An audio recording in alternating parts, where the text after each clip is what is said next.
This started as a fun side project, but we turned it into a real business. Meet Brian. Him and his girlfriend built a really simple mobile app, and in less than 3 months, they grew it to over $20,000 a month. We set a number and didn't start building until we hit it.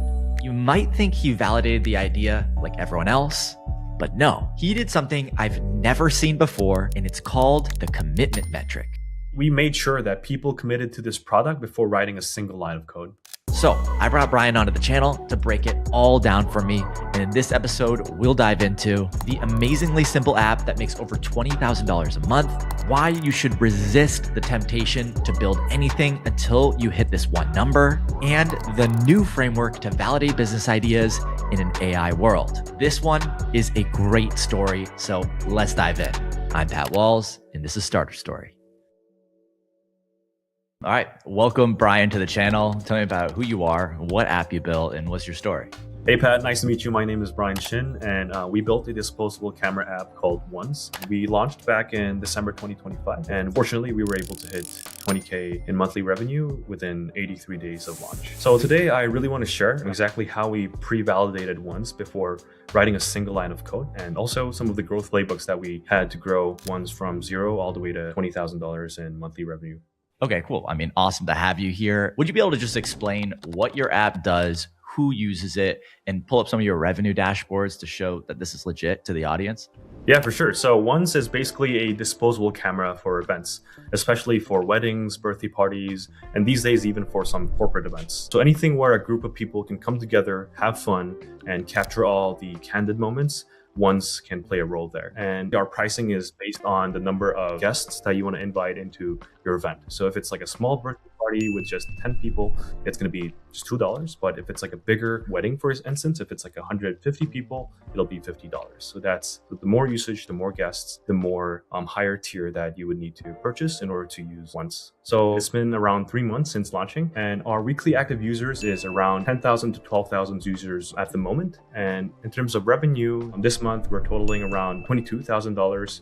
And this is our internal dashboard calendar where you can see all of our active users who have scheduled an event through Once. And as you can see in February, there are around more than 300 events. And for March, we got around 700 events coming up real soon. Here's what I love about Brian's story. It's a great example of someone who focused on growth and then hit $20,000 a month in less than 90 days. And this got me thinking. We talk to dozens of mobile app founders every week right here on this channel. And I always ask them the same question. How did you actually grow your app? Well, since we talked to so many people, we decided to turn all of their answers into a free guide that you can download right now. It's called the Mobile App Growth Cheat Sheet, and inside you will find the 7 different marketing tactics that are working for real founders right now making money with mobile apps. If you're ready to focus on growth and actually grow your app, just head to the first link in the description to download the entire guide for free. I promise it won't disappoint. All right, let's get back to the episode. Okay, cool. I mean, this looks like a really cool app. I can see why it's popular and why it's growing. I want to understand a little bit about your background. How do you get to this point where you're building this cool consumer app that over 300 people are about to use this month at events? What's your background? So before founding Once, I co-founded a venture-backed B2B startup. It's completely different from Once. It was more of a heavy sales-driven 50-person company. So building this venture-backed startup really showed me what a real business is and everything related to building a fast growth company. And while I was at the company, I found the whole bootstrap scene, which I didn't know existed before. I met all of these really cool indie hackers and bootstrap founders who are validating in a very small way so that it's rather a safer, smaller bet, as opposed to betting your whole life on something that's bigger. And I don't think there's right or wrong here, but I really wanted to try this new path of building a bootstrap company. And that's why this time I really wanted full control over the product that we build. Hence me and my co-founder, my girlfriend, we decided to go fully bootstrap this time. Okay, cool. Let's switch topics a little bit and talk about the idea. So how do you actually find the idea for this app that eventually makes over $20,000 a month? The whole story comes from me and my co-founder, who's my girlfriend. Just last year, we traveled to almost 7-8 different countries, and every single city we go to, we bring around a disposable camera. If you tried using a disposable camera, it's such a simple product, but it's so magical in a way that it has so many limitations. You can't see the photo right away. So you have limited amount of shots. But I think those limitations, it actually makes the whole experience much real. So really the whole idea behind Once was, why don't we try to build a digital experience that almost replicates that traditional disposable camera was the whole idea behind it. That's awesome. Let's talk about how you built this app. How long did it take to build this app? And what was that journey like? So the first version took around a week or two. It was a web app that kind of just had the core features of what a mobile app intended to have. We had a Halloween party hosted by my friend coming up. So we built out this web version. We printed out some invitation codes so that everyone in the party can join in, take photos. And honestly, it broke many times during the event, but we were able to validate the core idea that the people loved taking photos in that event into a singular album of each other through an experience that mocks the whole disposable camera experience. So it didn't need to be perfect, but it was perfect enough to validate what we wanted to check.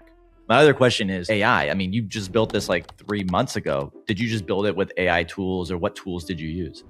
It might be a hot take, but after we validated with the web app, we threw out the first version. And that's because I honestly believe that consumer app is basically a craft. And I use a lot of AI for dev, for finance, for everything. But for design, we never use AI. And that's because we really believe that design requires taste. And we think that the more opinionated, the better design that could possibly come out. But aside from that, I basically live on Claude Code. Yeah, I mean, I 100% agree with that. Design is one of those things that AI is not that good at yet. And when you have a B2C app like this, a consumer-facing app, you want it to feel, this isn't just for utility, this is for fun, creativeness. So I agree on that. Let's talk about the tech stack. What did you actually use to build this? All of our designs live inside Figma. And for the dev part, I feel like I'm stuck with Claude Code. And I started off with just a single terminal instance of Claude Code Max, but I was recommended this tool called Conductor, where you can run several instances of Claude Code to work on different work trees at the same time. And we use Supabase for our database and backend. The web app used to live on Vercel, but we still have it running web aspects of the product. Okay, cool. We talk a lot about building, but I think maybe the more important thing here is validating. So tell me about how you validated Once. I did two things to validate our product and to get our first customers. The most obvious thing that you can do is just go through your personal network. And what I do is I open up 3 different tabs. I have my X open, I have my LinkedIn open, and I have my Instagram or Facebook open up. I have my friends list. I just go through every single one of them and see who might be a good fit. So literally, I circled everyone who had a potential event coming up, and it was 4 friends who said, okay, I would love to try it. It was a Halloween party, birthday party, 1 wedding, and 1 networking event.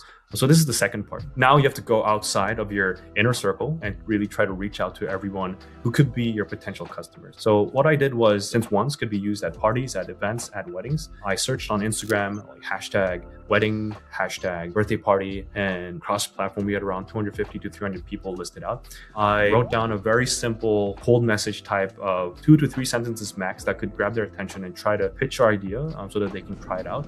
Amongst the 250 people, we got around 15 people who reached back, and we got around 12 events fixed for that single month. And that's when me and my co-founder decided, okay, this does have market potential. Let's try to go all in and try to build out something that's really cool. This is awesome. I've never heard of validation in this sort of framing before. So let's talk about this a little bit more. You got your app from 0 to 20K in basically 83 days. If you had to start over today, what would be your playbook? Step 1 would be to define your commitment metric. And commitment here means 2 different things. Commitment for yourself and commitment for your potential users as well. For yourself, set a specific date and specific number of customers or clients or other metrics that you would like to see within that date range. And at least you know that this is a finite number of days that you are dedicating and investing to validate your business in a certain amount of time. And the commitment metric of the client to signal validation doesn't always need to be payment. So for us, it was event hosts using our product within those events. So based on your vertical, based on your product, there must be some type of metric that truly represents usage. And yeah, once you have that commitment metric out, I guess step 2 would be to exhaust your personal network. Just open up all of your social media profiles and try to see who you can reach out to, whoever relevant to your ideal customer profile. And one of the most important things when talking to your friends and family is a very famous concept, but it's called the mom test, which is if you try to validate a product with your mother, she would probably be very excited about whatever you build. And that is honestly not the best way to validate your product. So just be honest with yourself so that you are sure that you're validating the product as opposed to trying to find encouragement for your product. So that's step 2. Well, step 3 is the real part, which is to build a quick mock-up. Don't spend more than 2 to 3 days with this. Just go on Figma or just use many of these AI tools that's out there. No matter how scrappy it is, just try to find that really simple product that you can present to your users. And once you have that, step 4 is to go wherever your users are living in and are active in. Just start from zero, go to Reddit, learn the ins and outs of Reddit, if Reddit is the place to be, or if that's TikTok, or if that's YouTube, because this channel will not only be used for validation, but if the validation works, it'll be your main marketing channel in the future also. So do so much cold mailing, cold messaging. Honestly, what I tell other friends and founders is that if you haven't been banned in these platforms at least 2 times, you haven't tried enough. And step 5 is to set that number that gives you enough signal or confidence that this product has potential. For us internally, the goal was simple. Before writing a single line of code, I needed 10 events with an actual date, with an actual commitment that they would like to try using out the product. Having a commitment to actually use at an event where you have your friends, your family, your loved ones there, we thought that was already a big enough commitment that it was almost proxy to a payment. So this would be the exact playbook that I would be using if I had to start all over today. Well, I love this validation playbook. I think a lot of people watching this, go rewind, start it over, watch it again. This sort of commitment metric, this restraint thing sounds scary. It sounds hard, but it will save you so much time not building the wrong thing. So I love that. Let's switch topics a little bit. I want to see your app. Can you give me a demo of your app that made over $20,000 last month? Our app is really simple. And what you can do is create your own film. You name your own film, let's say Brian's party, and you can choose the date it ends, choose when your photos reveal, like a disposable camera, your filters, some of the invitation card when you invite your guests, and you can also choose how many participants you want to invite and the shots per person. You wait out until your film is created.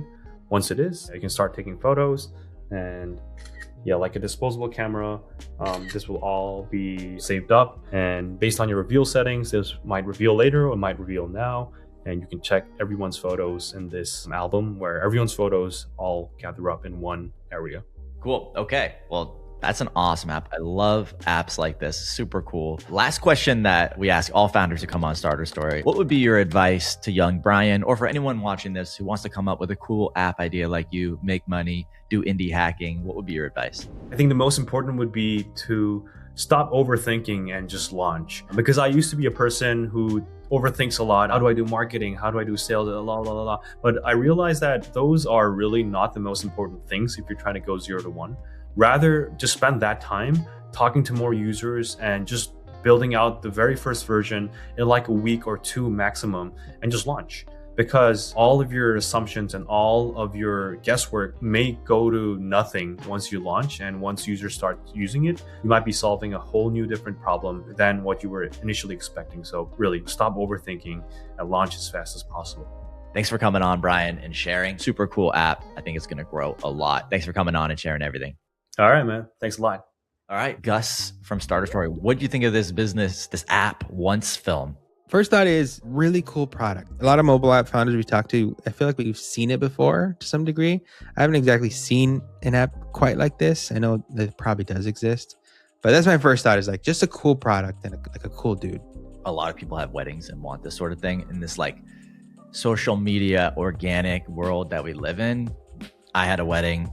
You had a wedding. I'm sure you get all these like professional photographs, but they're like super lame, and you don't even post those to social media. You just post like the selfies you took or whatever. So I actually think this is like, from a growth perspective, this app is going to be huge. Maybe we can have him back on the channel when I think it's going to grow fast and hits, $1 million a year or wherever it gets, and we can talk more about the growth of that. So let us know in the comments if you want to see us talk more about how he grew the app. I think his validation strategy was really smart. What did you think about that? Yeah, it was really like compelling, because I've tried to start like my apps and stuff like that, and I totally fall into the trap of like building it first. And with Claude Code and all these AI tools, it makes it so easy to do it and then avoid the hard part. When he was talking about like go through your contacts and reach out to people. Man, I could feel myself sort of like cringing up a little bit. Like I can't imagine like messaging a random person from 10 years ago when I went to college and being like, hey, I built this. Like, what do you think? But I think that's definitely like a beginner's mindset. You're spot on with that. Before, when it was hard to build stuff, you had to ask people and then decide you would build it. That would be like the natural way to do things because you just couldn't build it. Now I think that AI tools are such a crutch in that sense, is that like, oh, I have a cool idea. Instead of talking to people, I'm just going to build it. Then you build it, it works and it's awesome. And then you don't know what to do next. You're scared. It doesn't exactly look as good as you wanted it to. So then it, maybe demotivates you from doing this very, very important thing, which is sharing it with random people that you haven't talked to in 10 years. This is the scary stuff. So I hope a lot of people watching this realize that, oh, in a world where anyone can build anything in 1 hour, this is the secret sauce.